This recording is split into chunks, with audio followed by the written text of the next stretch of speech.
Bonjour à toutes et à tous et bienvenue sur la chaîne Ingénieur IA. Je suis Zachary Souga et sur cette chaîne en fait on parle de l'intelligence artificielle et en fait je vous montre mon parcours en fait comment je m'y prends pour devenir ingénieur en IA.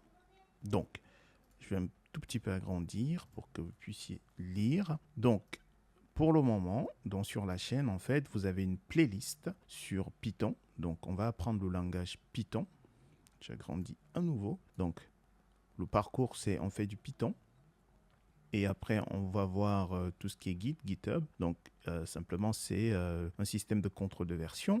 On va voir également les structures de données et les algorithmes, du SQL, le langage SQL, des mathématiques incontournables en intelligence artificielle. On va voir comment préparer et visualiser les données. Donc, la préparation des données se fait avec Panda et Matplotlib. Et pour la visualisation, c'est avec... la préparation se fait avec Panda et NumPy et la visualisation se fait avec Matplotlib.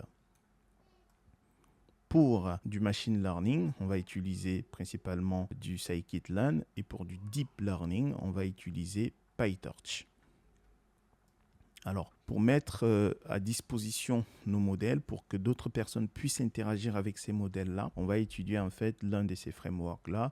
Donc, on a soit Streamlit ou Flask ou Django. Par la suite, pour empaqueter tout ça, on va utiliser Docker. Et à partir de là, on va commencer à postuler pour des postes juniors ingénieurs en intelligence artificielle. Si c'est quelque chose qui vous intéresse, vous vous abonnez et on fait le parcours ensemble. Bonjour et bienvenue dans cette nouvelle vidéo. Dans cette vidéo, nous allons parler de quelque chose qui est très important, que vous devez absolument maîtriser. Il s'agit en fait en anglais, ça s'appelle du list unpacking. Comme ça. Et donc en français, ça s'appelle déballage de liste.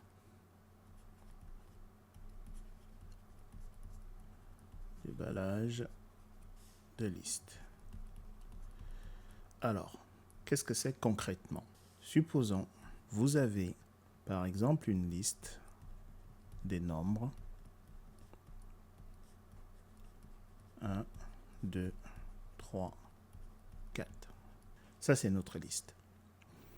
Et du coup, le list unpacking ou déballage de liste, en fait, c'est une fonctionnalité qui permet d'assigner les éléments d'une liste ou d'une autre structure itérable, comme des tuples par exemple, à des variables individuelles en une seule ligne. Cela se fait en utilisant une syntaxe simple qui déballe le contenu de la liste dans plusieurs variables. Donc là, on a notre variable. Donc, on va déballer notre liste. Qu'est-ce que ça veut dire concrètement? On va avoir une variable A, virgule, une variable B, C, D, et on va donner à cette variable notre liste. Donc ici, c'est le nom de notre liste. J'ai effacé. Donc notre liste s'appelle nombre. Donc du coup, si on fait print de A, à votre avis, on aura quoi? 1. Si on fait print de B, on aura 2. En fait, le A là, il vient là. Le 2 ici. Et ainsi de suite. C'est ça en fait. Donc là, en fait, par le biais de ces variables-là, on a assigné en fait à ces variables les différents éléments de notre liste. Ok, donc comme vous voyez ici, en fait, on avait 4 objets dans notre liste et on les a assignés à 4 variables. Donc, on va baisser un tout petit peu. Maintenant, nous allons voir en fait comment est-ce qu'on utilise l'opérateur étoile. Donc, l'opérateur étoile, en fait, c'est quoi? Son nom, c'est l'opérateur de déballage étendu. Donc, opérateur de déballage étendu.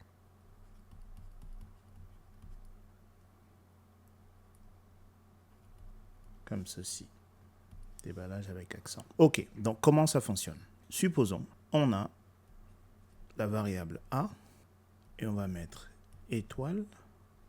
On va mettre comme ceci, autre, virgule, B, et on lui donne notre liste nombre. Ok, ça fait quoi?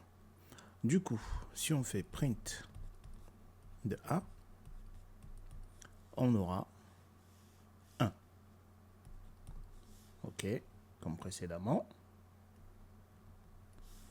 Si on fait print de autre, regardez ce qu'on va avoir. Quand on fait print, vous voyez, j'ai pas mis l'étoile là, j'ai juste mis le nom. Autre, du coup ici en fait, il va nous sortir quoi? Il va nous sortir une liste de 3. Et si on fait print de B, B va contenir, en fait, contient le dernier élément de notre liste, à savoir 4. Juste, je vais rappeler, en fait, notre liste, en fait, c'est ça. 1, 2, 3, 4. Ça, c'est notre liste des nombres. Donc, A, il est là. Autre, c'est ça. Et B est là. En fait, ce que vous devez comprendre avec cet opérateur de déballage là, comme ce qu'on a fait là, c'est que A, en fait, on va lui donner le premier élément de notre liste et on lui dit en fait, B va prendre le dernier élément. Donc, entre ces éléments-là, à savoir 2 et 3, on va les mettre là-dedans. C'est ce que ça veut dire. Par exemple, on peut également faire ceci. A, B, autre. Nombre. Et donc là, A vaut 1, B vaut 2 et autre vaut 3 et 4. Ok, donc nous allons passer sur PyCharm pour pratiquer ceci. Je vous dis à tout de suite. Ok, nous voici sur PyCharm. Donc, on va pratiquer. On va donc avoir notre liste des nombres. Et du coup, on a dit on avait 1, 2, 3, 4. Ok. Donc, on a vu ceci. A, B, C et D égale un nombre. Et du coup, si on fait print de A, on va faire copier-coller pour aller un peu plus vite. Ok. Donc ici, c'est B. Ok. Ici, c'est C. Et ici, c'est D. Ok.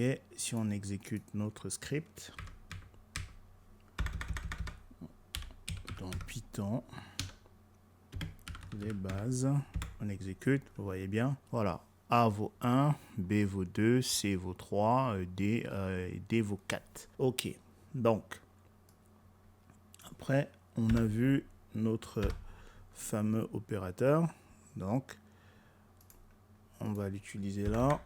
On va dire étoile, autre. Voilà, comme ceci. Et regardez, si on fait print A à nouveau, print de autre et print de B. Non, de D, ici, parce qu'on a mis D ici.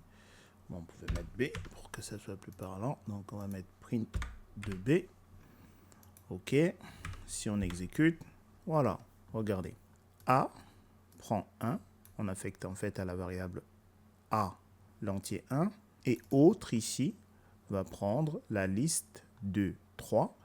Et B va prendre le dernier élément, comme ceci.